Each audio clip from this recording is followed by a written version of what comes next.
Hello and welcome back to Building Global Success, Mastering Change Management in GCCs, where we delve into key elements of building global capability centres and the leadership strategies that make them thrive. I'm your host today, Ray Mead. I'm a consultant in project management, transformation and change, based out of Hampshire in the UK.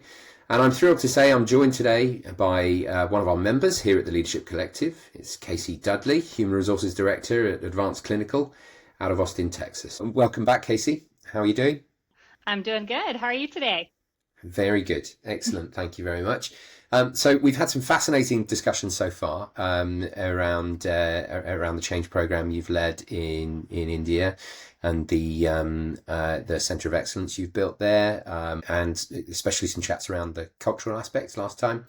Today, we're going to talk more around kind of the measuring success and how we kind of how we can kind of prove that it has been successful, and how can we instill a culture of kind of continuous improvement going on from here. So just starting off then, when you looking back to when you first started this program, was there a clear picture of what success looked like? Was there a good view of, okay, we know what we're doing, but how do we know that we've done it successfully? No. So actually, there was I remember my first meeting I walked into with the leadership team for this project. There was a vague idea, right? We were told we're going to have business operations in India. That was the whole goal. That was the goal statement. Yeah. And that was it. Yeah. Yeah. The rest And you so had to figure out. right. And so my change management hat went on immediately, right? So there was little to no alignment on the why. So what were the outcomes we were looking for? That hadn't been discussed out loud with the greater populations. So one of the first thing I did as a change manager was to align on a purpose statement and objectives. We felt that was really important, and it's kind of change management 101, right? It's like it was almost like we had a goal, but it wasn't a smart goal yet, right?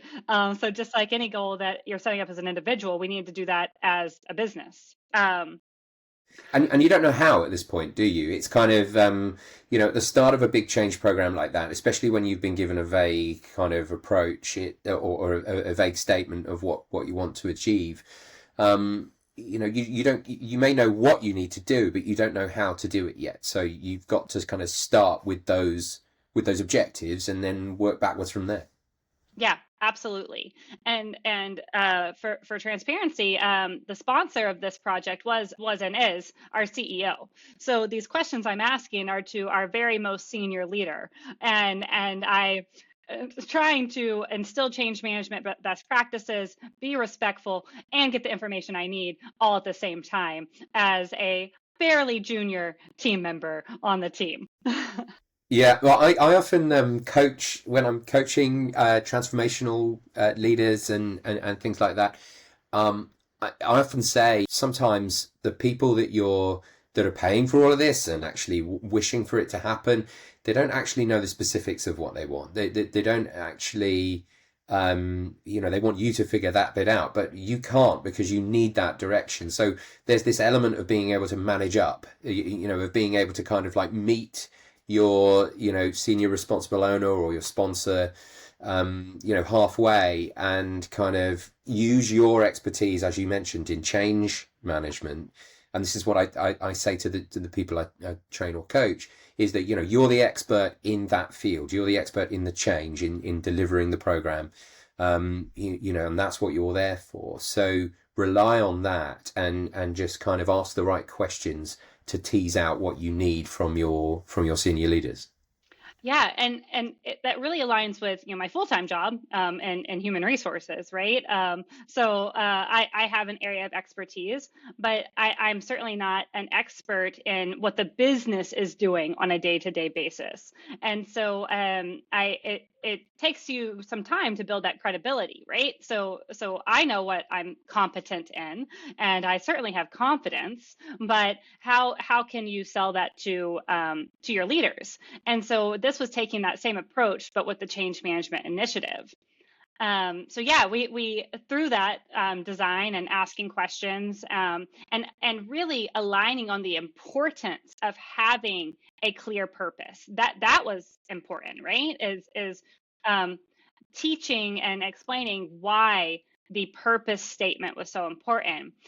We ultimately got to our formal purpose statement was: the India Center of Excellence Change Management Initiative objective is to formalize a center of excellence for biometrics that establishes the blueprint for expansion in India with a nimble approach to be proactive and anticipation of future business and client needs. Yeah. So yeah, and I like that the wording there. I find when I'm crafting these things, you really, it comes down to the individual words, the nouns and the verbs that you use, because you can hook into them as part of your change management, expertise. So words like nimble and proactive, as part of that purpose statement, they can unfold into whole work streams, just to kind of realize that particular word. I'm pretty sure this sentence was rewritten by me, my chief people officer, and one of the project management leads on this initiative about 20 times. And I think I felt weird about the word nimble at first, because it's not a word that you use often in a business setting, right? And so we thought, adaptable or flexible, but we were like, nimble's really what we mean. And it proved necessary later on. Yeah. Yeah, yeah. I often come back to JFK's purpose statement or vision statement around the moon landing program. I know it's a famous one to kind of come back to, but the way that he kind of said, by the time this decade is out, I think he said it in 1962, something like that. Mm-hmm. By the time this decade is out, we will have, sent a man to the moon and brought him home safely again. It's just that safely word, and not just send a man to the moon. You could have left it there, but send a man to the moon, bring him home safely again. So he's still alive. So that must have kicked off lots of different projects just to kind of preserve.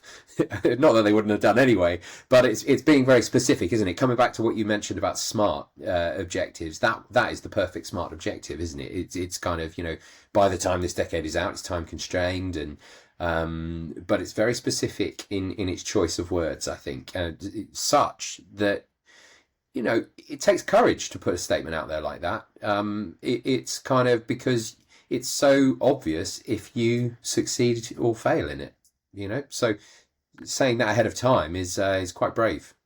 I also, and that's a wonderful example, because I think adding the safely active at the end of that got more people behind it too.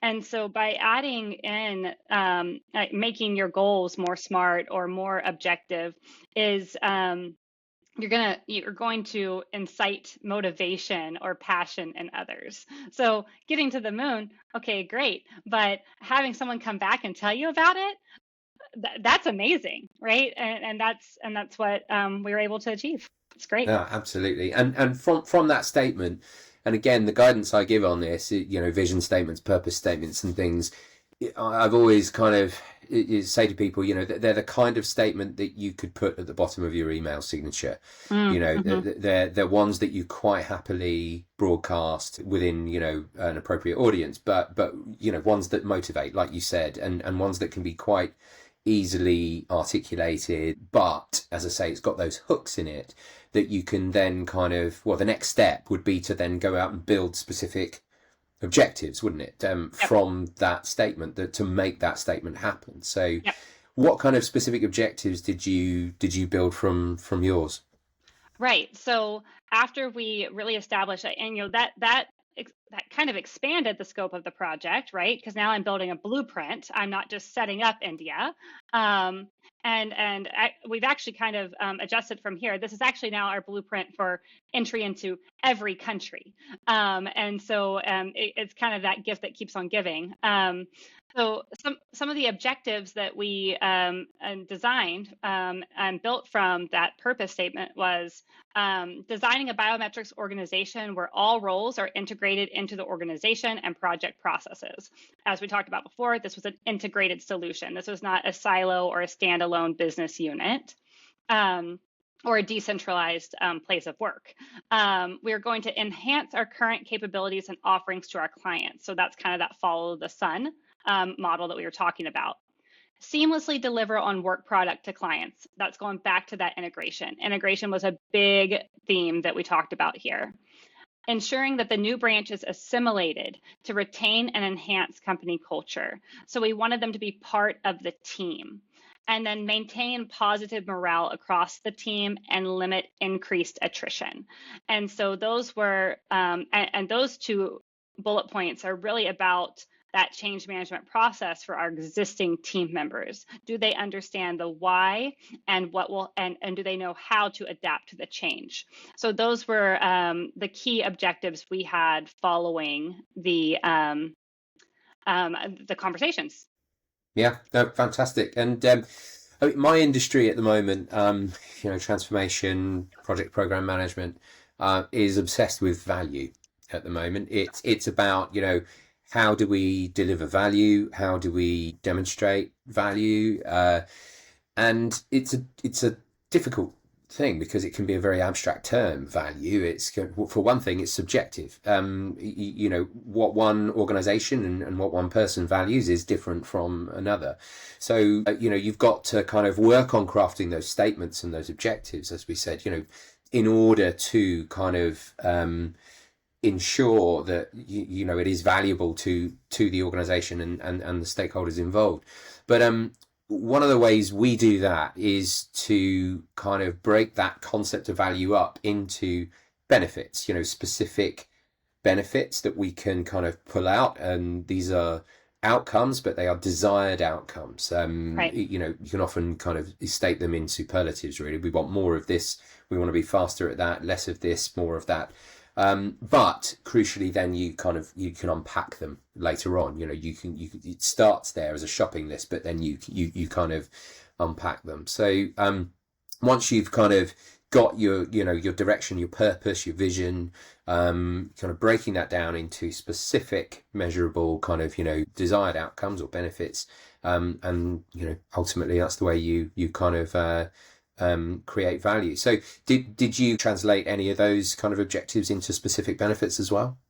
Yeah, we thought that was important because it explains the why to our greater audiences. Because all those objectives, okay, yeah, I guess we can all agree on those. But why do it in the first place, right? So we need to define the benefits to the organization. What is the value to the organization? So we really identified those as follows. So continuing to expand our global presence. We want to be a global clinical research organization. That means continuing to open presences in new countries. Adding to the level of service we can offer our clients. Continuing to be competitive in the market. We need to continue getting new work, gaining access to lower cost resources, and then obtaining local expertise for client needs. So I mentioned our partner before that has a tangent business to ours. So now we're able to offer him those data management services and meet that client need. Oh, fantastic. Brilliant. And then kind of selling that case of why is one mountain, I suppose, to climb, and we talked about that as well, didn't we, in our previous chats. But then there's kind of again that idea of being able to fast forward to the end of the change and kind of go, well, did we achieve that? Was it measurable? Was it I think it was Galileo who said, measure what is measurable, but what is not measurable, make it so. As in kind of try and measure everything basically, if you can. Although some things are easier than others. Were you able to kind of develop specific measures for each of those benefits? I wouldn't say for all of them.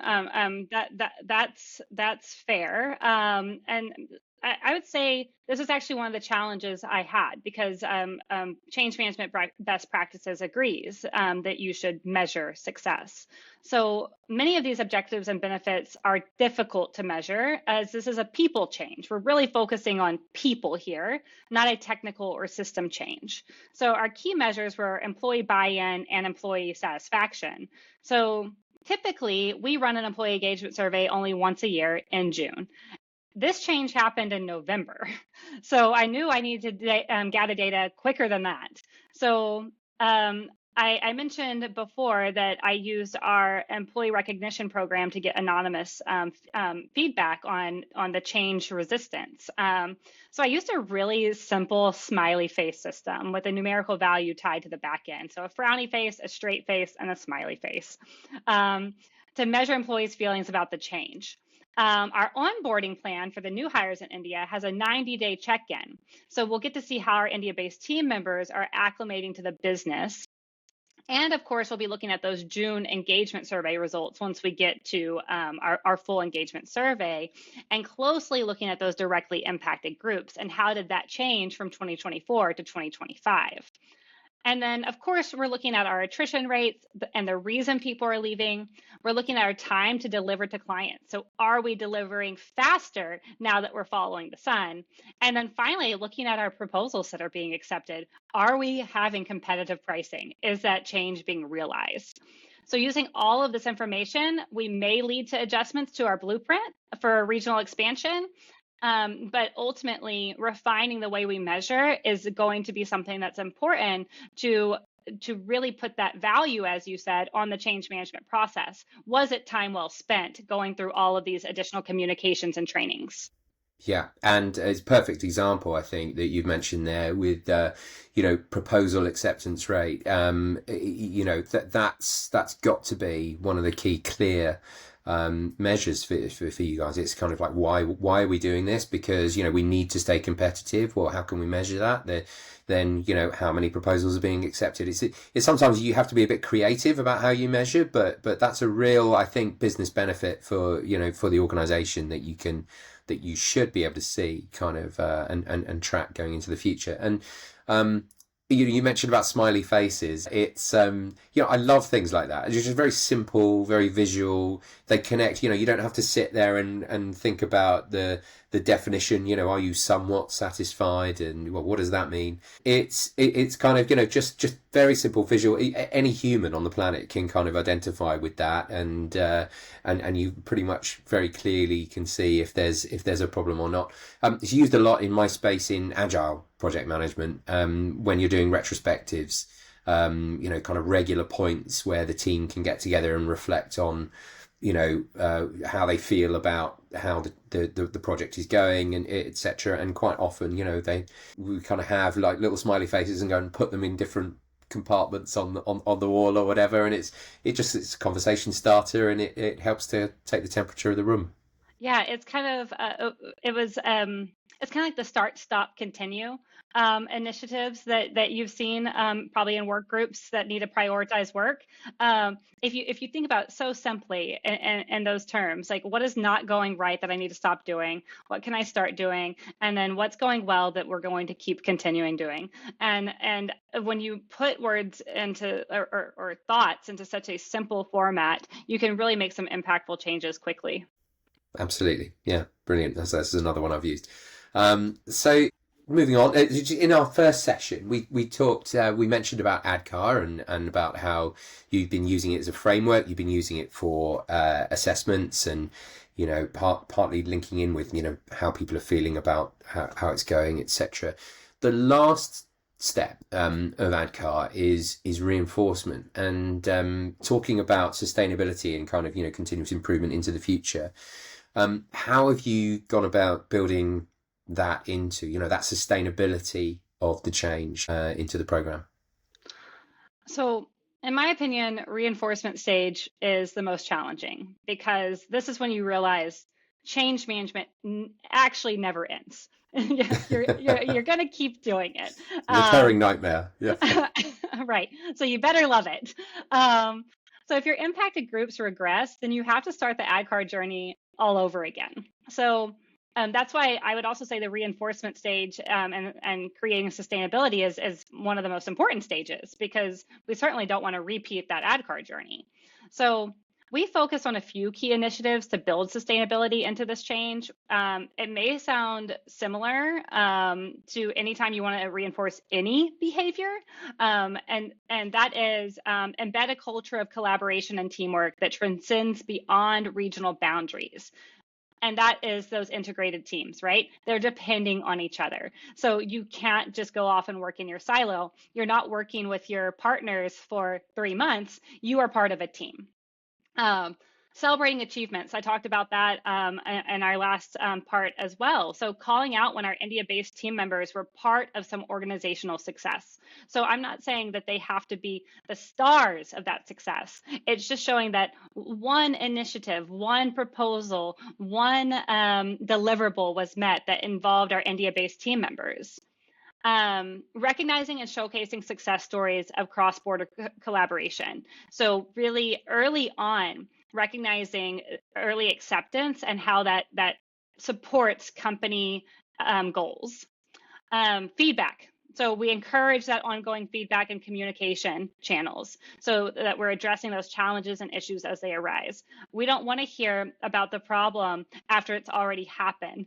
Tell me Yeah. about it as you Nobody see it. does. Yeah. Right, right. Tell me about it as you see it coming up, and we'll address it. And then finally, incorporating cross-cultural competency into a performance evaluations. So I shared earlier that we made leading through change required for all leaders. It's also one of their core competencies on their performance evaluations. So they are held accountable to the success of change, and that their bonuses and their pay increases are dependent upon it. So really tying into this has to happen, and we're in it together. Well, that's one way to make it real, isn't it? Rather than just all getting together and talking nicely about why can't we all just get along. If you if you kind of make it, you link it to performance management, it becomes very real for people, and they'll take it seriously and give it a good effort. But so we're talking about defining benefits and how benefits are, I suppose, they're desired outcomes, but they're consequences of change, essentially. The reason you do things. And then there's this horrible word as well that we often use, which is disbenefits. Is an awful word, but it kind of, it's a word that tries to encapsulate the negative consequences of change, or the inevitable negative consequences of change. Because if you change something, mostly it's going to be for a good reason. That's why you're doing it, and hopefully you achieve those benefits that you wanted to achieve. But sometimes along the way, some negative things are inevitably going to happen that you kind of have to anticipate and manage and mitigate, etc. So thinking about your program and your change, were there any unintended, because they can be intended or unintended, any unintended consequences of change? Yeah, yeah, and I'm sure there's more to come, right? So I'll start with a little bit more of a disbenefit or a negative consequence here. So identifying naysayers. So some of the directly impacted group were nervous about the onboarding of people doing the same job as them. Upon closer inspection, those that were unhappy about the change were most of the time lower performers. So they were comfortable just skating by, and by setting the new standards and expectations for the role of high achieving India-based employees, some of them decided that this isn't the place for them. So now our intention was not to shift jobs to India. However, if current employees chose to leave, we can certainly find that skill set in our new center of excellence, and we will make adjustments as needed. And that's a hard truth. It's not one that I wanted to happen, but we are okay with it happening as well. On a more positive side, and a benefit that we saw is our relationship with our partner in India has expanded opportunities for us. So without embarking on this initiative, we would not have met him and had the opportunity to gain new work. And I would say that's why networking is key, and at every level. So fostering relationships amongst different organizations that can benefit each other. That's at the macro level of networking, right? We think about us going to a conference and shaking hands with one person, but what can that lead to long term for your organization? So that's the value of networking for an organization, not just you as an individual. Absolutely. Yeah. And it's good to capture those unexpected or unintended, benefits that you're achieving as well, because it's all part of the story, isn't it? It's, all part of the package of why we did it, and reinforcing that. And you mentioned about how you've learned from previous changes that you've done before, and, those learnings, good and bad, can go into that as well. I think that that's another interesting thing is, what would the entry into India have looked like had we not had a formal change management effort? We don't know. So it's hard to really tie in the true value of change management, because you're never going to know what you don't know. And so what we can say is that there were no change management efforts prior to India, entry into India from an organizational level, and we made that change today. So will we see significant differences in our cultural differences, and an uptick in collaboration across our regions, and a greater feeling of belonging throughout our organization based on change management efforts? That's what I hope to see in the 2025 Employee Engagement Survey. Excellent, and I'm sure you will. But thank you very much. Thanks for sharing all of your expertise, Kasey. It's been really fascinating. It's been really interesting. I'm sure it is for our listeners as well. Your insights, how to ensure the change aspects of building GCCs or centres of excellence, and ensuring that they've been managed smoothly, they're going to be very valuable for everyone, I'm sure, listening, and any organisation looking to build strong, integrated global teams, wherever they might be and whatever they're doing. If you've enjoyed this episode, don't forget to subscribe and leave a review, and share it with others. You can also find mine and Kasey's LinkedIn profiles in the show notes to connect with us directly. We'd love to hear from you, of course. Thanks for listening. Stay tuned for our next episode, where we continue to explore leadership and global growth in the world of GCCs.